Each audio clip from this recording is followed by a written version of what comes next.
You've been holding your breath your entire life, and you didn't even know it. Not literally, your lungs are doing their work.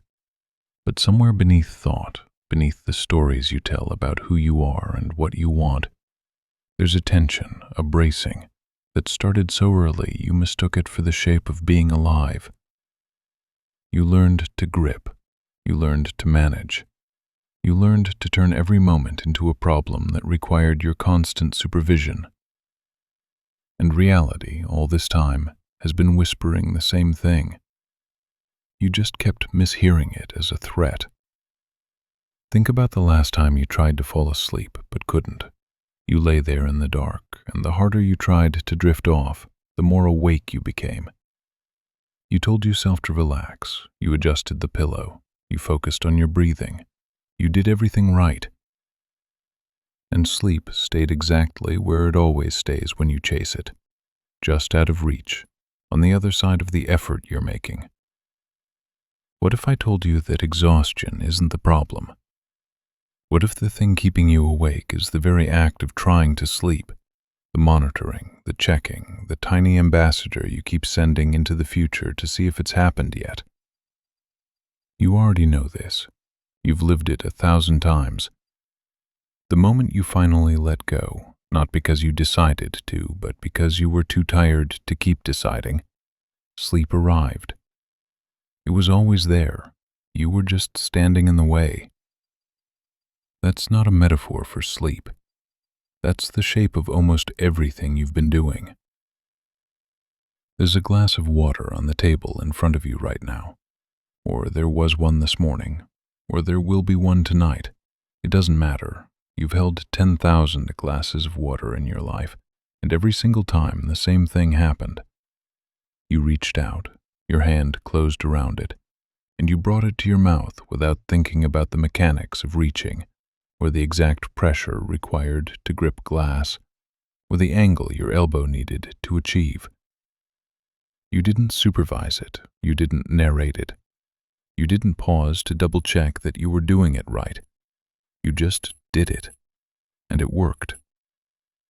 Now think about the last time you tried to have a conversation when you were anxious. You reached for words the way you reach for water, except this time you were watching yourself reach. You were narrating. You were monitoring the performance of reaching while you reached. And what happened? The thing that knows how to talk, the same intelligence that has carried you through 10,000 conversations without your conscious interference, flickered and stuttered under the spotlight of your attention. The hand that knows how to hold a glass doesn't know how to hold a glass when you're gripping the act of holding. What if you've been gripping everything? Not the glass, the act of living, the fact of being here, the experience of being you. Here's the part that sounds ridiculous until you notice it yourself. You've been trying to experience your experience. You've been standing slightly to the left of your own life, narrating it, checking it, asking if it's happening correctly. And because you're standing to the left, you're not actually in it. So you narrate harder, you check more frequently. You start to believe the gap between you and your life is a problem that requires a solution. You start looking for the thing that will finally let you in. Maybe it's a relationship. Maybe it's a different job, a different city, a different version of yourself that's more confident or more calm or more certain about what it wants. Maybe it's the moment all your ducks line up and you finally feel ready. You make elaborate plans. You work very hard. You optimize and strategize and push and refine. And reality keeps whispering, "You're already in." But you keep mishearing it. Because if you're already in, then what was all that effort for? Let me show you what I mean. There's a tree outside. Maybe not outside your window right now, but somewhere near where you live or where you've walked today. It's standing there doing the most impossible thing in the universe. It's turning sunlight into wood. It's pulling water up through its roots against gravity. It's coordinating the work of 1,000,000 cells without a single meeting, without a single moment of doubt about whether it's doing it right. And it's not trying. Trying isn't even a category that applies to it. The tree doesn't wake up in the morning and think, okay, today I'm really going to commit to photosynthesis. Today I'm going to be the tree I know I can be. It just grows. Not because it decided to, not because it pushed. It grows because growing is what happens when nothing interferes with the conditions for growing. You are that tree. I don't mean poetically, I mean literally. You are a biological process that is happening right now without your supervision. Your heart has beaten 200,000 times since yesterday without you remembering to tell it to beat. Your cells have divided and repaired and died and been replaced. Your immune system has fought off a dozen tiny invasions you'll never know about. Your brain has processed 1 billion bits of sensory information and filtered it down to the thin stream of experience you call right now. And you didn't do any of it. It happened through you, the way light happens through a window. But somewhere along the way, maybe when you were 5, maybe when you were 15, you got the idea that you were supposed to be in charge. That the you who narrates, the you who checks and plans and worries, was the captain of this ship. And from that moment on, you started gripping the wheel. You started second-guessing the body that already knew how to walk. You started narrating the mind that already knew how to think. You turned yourself into a project, and projects require managers. So now you manage. You manage your mood, your energy, your image, your trajectory. You manage the gap between where you are and where you think you should be. You manage other people's perceptions of you. You manage the future, or try to, by running tiny simulations of disaster in your head so you'll be ready if the disaster arrives. Which, of course, makes the present moment feel like the waiting room for the disaster that hasn't happened yet. Do you see what's happening? You're trying to experience your life the way you'd read a map. You're standing outside it, scanning for threats, checking for the optimal route. And reality keeps whispering, you're not on the map, you're in the territory. You've always been in the territory. But you keep mishearing it as, you need a better map. Here's what no one tells you about the voice in your head. The one that narrates, that checks, that manages and plans and tries to figure it all out. It's not you. It's a tool. A brilliant tool, maybe the most useful tool your species ever developed, but still just a tool. You wouldn't mistake a hammer for the hand that holds it. But you've been mistaking the narrator for the awareness in which the narrator appears. Let me ask you something. Right now, in this moment, who is reading these words? You might say, I am. And that's true. But if I ask you to notice the one who's aware of reading, the presence that's watching the words scroll past, the stillness in which the act of reading is appearing, can you find it? Try. Not as a meditation exercise, just as a fact check. Where is the awareness that's noticing the words?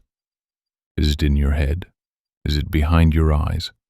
Or is it somehow everywhere and nowhere at once, a space that has no location because it is location, the background against which everything else appears? You can't point to it. You can't describe it. But it's the most obvious thing in your experience. It's the one thing you've never not known. And it's been here the whole time. Not as a state you have to achieve, not as a realization you have to earn, but as the simple, unglamorous fact of being aware right now, in this moment, reading this sentence. That's the thing reality has been whispering about. Not the contents of your awareness, the thoughts, the feelings, the 10,000 things you're managing, but the awareness itself. the unchanging background, the still point around which everything else moves. You've been so busy trying to optimize the movie that you forgot you're also the screen, and the screen doesn't need optimizing. Now, before you hear this as some kind of spiritual bypass, as permission to stop caring, stop trying, stop showing up, let me be very clear. The screen doesn't erase the movie. The movie still matters. The things you care about still matter. Your grief is real. Your joy is real. Your responsibilities are real. But when you know yourself as the screen, the movie stops feeling like a problem you have to solve before you're allowed to be okay. You're already okay. Not okay as in everything is fine.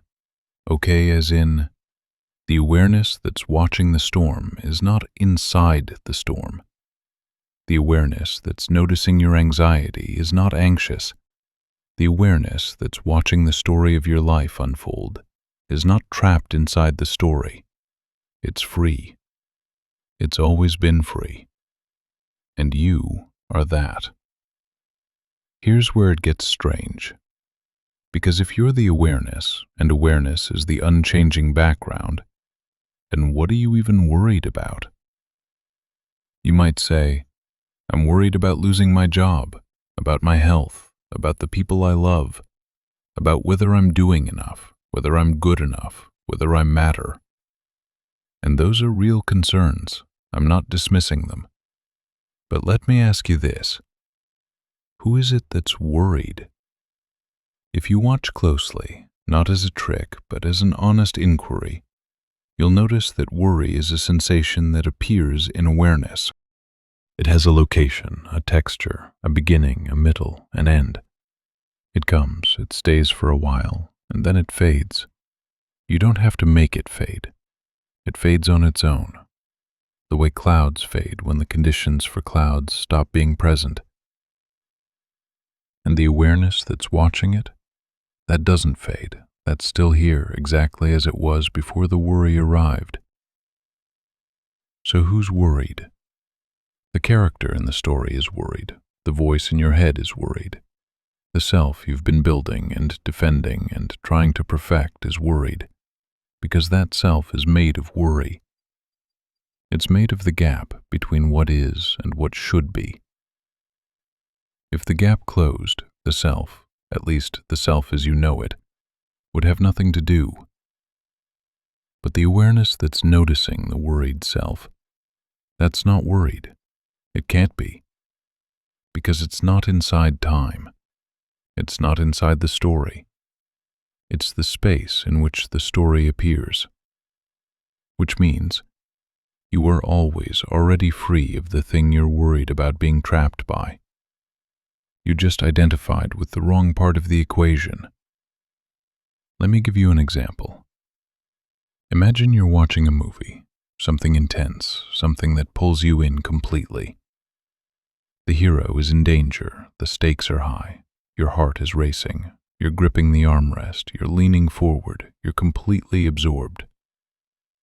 And then someone in the theater coughs or drops their phone, and suddenly you remember, oh right, I'm in a theater.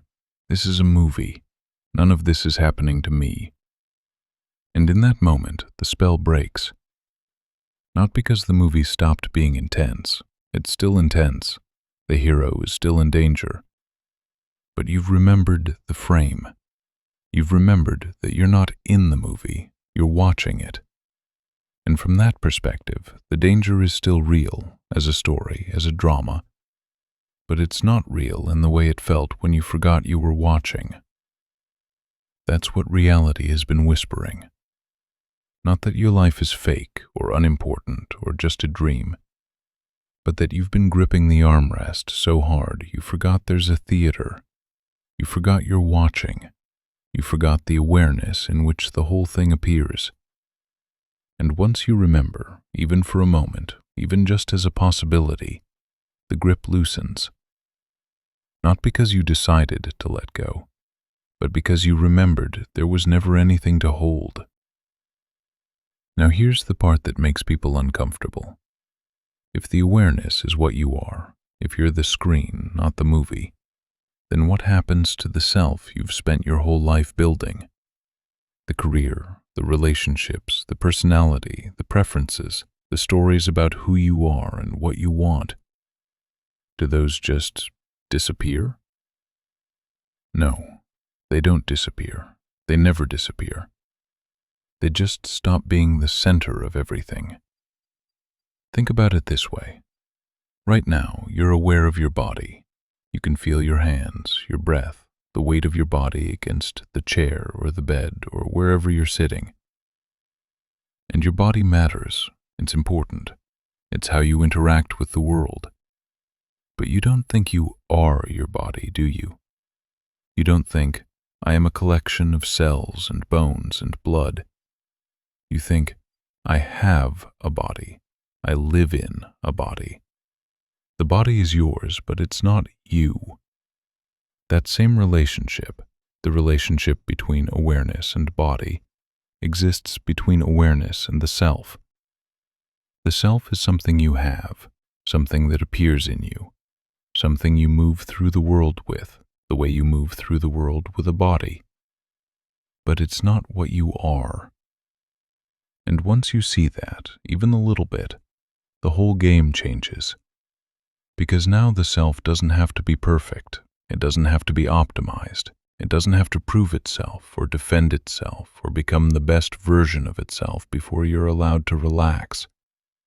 It's just here, doing what selves do, succeeding sometimes, failing sometimes, learning, adapting, changing. And you, the awareness, the screen, are fine either way. Not fine in the sense of indifferent. You still care, you still show up, you still try. But the trying isn't frantic anymore. It's not desperate. Because you're not trying to save yourself from the thing you think will destroy you if you don't get it right. You're just trying, the way the tree grows, the way your heart beats. Not because you have to, because it's what happens when nothing interferes. Let's come back to the ordinary for a moment. Because this isn't about transcending your life. It's not about rising above it or escaping it or finding some permanent state of bliss where nothing ever bothers you again.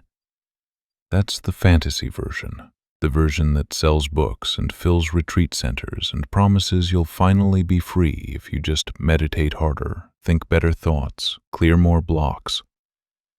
The real thing is quieter. The real thing is, you're standing in your kitchen, washing a dish, and for no reason at all, the narration stops. Just for a second, maybe less. And in that second, there's just this. Water, soap, the weight of the plate in your hand, the sound of the faucet. No commentary, no checking, no managing. Just the raw fact of being here. Doing this, now.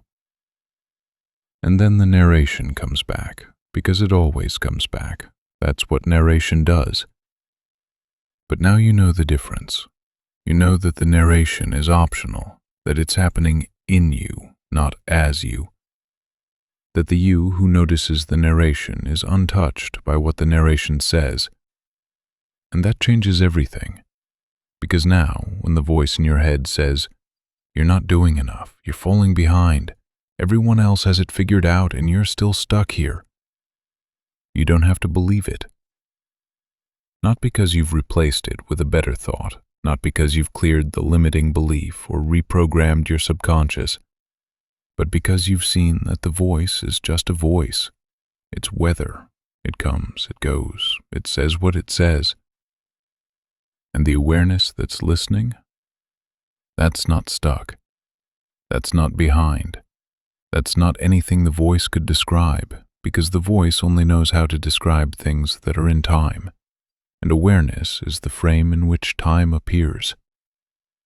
You're still here, still breathing, still reading these words, and that's enough. Not enough as in settle for less. Enough as in this moment, exactly as it is the only place where life has ever happened. not the next moment, not the moment when everything finally clicks, not the moment you've been working toward your whole life. This one, the one you're in right now. Do you feel how much you've been postponing? Not postponing tasks, though maybe that too. I mean postponing being here. Postponing the full weight of your attention. Postponing the simple, wild fact of existing right now in this body, on this planet, alive. You've been treating the present moment like the waiting room for the real moment, the moment when you'll finally be ready, when you'll finally have permission, when the conditions will finally be right. And reality keeps whispering, the conditions are always right, because the conditions are what's here. But you keep mishearing it as the conditions need to change. So you wait, and while you wait, you manage, you optimize, you prepare, you brace. And the present moment, the only moment that's ever been real, slides past like water under a bridge. Here's the hard part. You can't will your way into this. You can't think your way into it. You can't try harder or meditate longer or read the right book that finally gives you the key. Because all of that is more managing, more postponing, more standing slightly to the left of your life, waiting for permission to step in. The permission is already given, not by me, not by any teacher or tradition or technique, by reality itself. You're already in. You've always been in. There is no other place to be. The only question is, can you stop checking to see if you're in? Can you stop monitoring the moment to see if it's the right moment? Can you stop narrating your life long enough to notice you're living it? Not forever, not as a permanent achievement, just for a second, just long enough to feel the difference. Because once you feel the difference, even once, you know that the thing you've been chasing was never missing, that the thing you've been bracing against was never a threat, that the self you've been trying to perfect is just a story you're telling, and the awareness in which the story appears has never needed perfecting. It's whole, it's complete, it's here, and it's you, not the narrated you, not the managed you, not the you that's supposed to be farther along by now, the you that's reading this sentence, the you that's been here the whole time, quiet and still and utterly untouched by the storm of becoming. That's what reality has been whispering your entire life, not as a teaching, not as a lesson you have to learn, as a fact you've been living without noticing. You are already what you've been looking for, not because you're special, not because you've earned it, but because there's nothing else you could be. Awareness is all there is, and you are that. The rest, the thoughts, the feelings, the story of your life, is just what awareness is doing right now. The way the ocean is doing waves, the way the sky is doing clouds. The wave isn't separate from the ocean, the cloud isn't separate from the sky, and the self isn't separate from the awareness in which it appears. It's all one thing, one seamless, breathing, unbroken thing. And you've been it the whole time. You just forgot to notice. So here's the quiet invitation, not to change, not to transcend, not to become something you're not. Just to notice. Notice the awareness that's reading these words.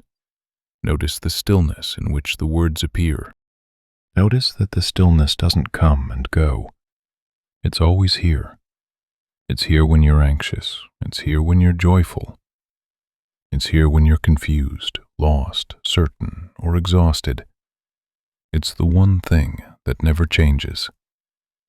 And it's you, not the you you've been building, the you you've always been, the you that doesn't need permission, the you that's already home. This isn't the end of effort. It's not an excuse to stop showing up, stop caring, stop trying to make things better. The movie still matters. The story still unfolds. You still have work to do, people to love, problems to solve. But now the work isn't frantic. The love isn't grasping. The problems aren't existential. Because you're not doing it all from the narrow, exhausted place of the narrated self.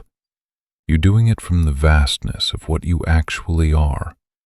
And that changes the flavor of everything.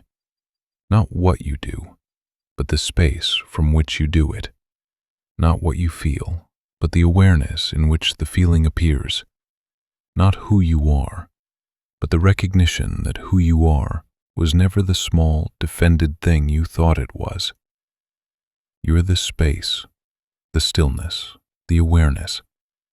And the space is infinite, which means you are infinite, not as a poetic metaphor, as the literal structure of your experience. Close your eyes for a moment, or don't, but imagine it. Where does the awareness that's noticing this moment stop? Where's the edge? Where's the boundary between you and the world? You can't find it, because there isn't one. There's just this, one field, one awareness, one seamless flow of being appearing as a million different forms, trees and bodies and thoughts and planets and breath, but never actually divided. The division is a story, a useful story maybe, a necessary story for navigating the world, but not the truth. The truth is, you are reality, looking at itself. You are the universe, aware of the universe. You are the sky, pretending to be a person, pretending to be trapped, pretending to search for the sky. And reality has been whispering that your entire life, quietly, constantly, without judgment, waiting for you to stop mishearing it as something you have to earn. You don't have to earn it. You just have to notice it's already here, right now. In this breath, in this moment, in the space between these words. You're already home. You've always been home, and the door was never locked. So here we are, at the end of the trail. If you've made it this far, you already know what I'm talking about. Not because I explained it well, but because you recognized it. You've lived it. You've felt the grip, the postponing, the exhausting work of managing a self that was never the center of anything. And maybe, just for a moment while reading this, the grip loosened, not because you decided to let go, but because you remembered there was nothing to hold. That's not the end. That's the beginning. Now, I want to hear from you. Prove you stayed until the end by writing this in the comments in your own words. I am the awareness in which my life appears, not the story I've been managing. Let it land. Let it be yours. And if this opened something, if you felt that quiet shift, that momentary break in the narration, then keep going. One of the videos on screen now will meet you where you are, not to teach you something new, to remind you of what you already know. You're still here, still breathing, still whole, and that's all you've ever needed to be.